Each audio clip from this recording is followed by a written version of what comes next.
నమస్తే, welcome to fast news. నేను Kavya. Weather updates చూద్దాం. తెలంగాణ రాష్ట్రంలో రానున్న 5 రోజుల్లో భారీ వర్షాలు కురిసే అవకాశం ఉందని హైదరాబాద్ వాతావరణ కేంద్రం హెచ్చరించింది. ఈ నెల 30 వరకు రాష్ట్రంలోని పలు జిల్లాల్లో భారీ నుంచి అతి భారీ వర్షాలు కురిసే అవకాశం ఉందని తెలిపింది.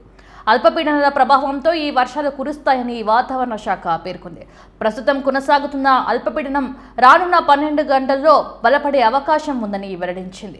గురువారం పశ్చిమ మధ్య బంగాళాఖాతంలో మరో అల్పపీడనం ఏర్పడే అవకాశం ఉందని, అది ఈ నెల 26 నాటికి వాయుగుండంగా మారనుందని వాతావరణ కేంద్రం తెలిపింది.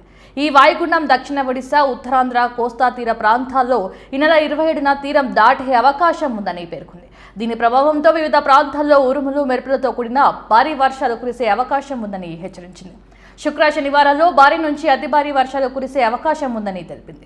మంచిర్యాల, నిర్మల్, నిజామాబాద్, జయశంకర్, భూపాల్పల్లి, ములుగు, నల్గొండ, సూర్యాపేట, మహబూబాబాద్, వరంగల్, హన్మకొండ, జనగామ, భద్రాద్రి కొత్తగూడెం, యాదాద్రి భువనగిరి, రంగారెడ్డి, హైదరాబాద్, మేడ్చల్, మల్కాజ్గిరి, నాగర్ కర్నూల్, నారాయణపేట జిల్లాలో వర్షాలు కురిసే అవకాశం ఉందని వాతావరణ శాఖ తెలిపింది.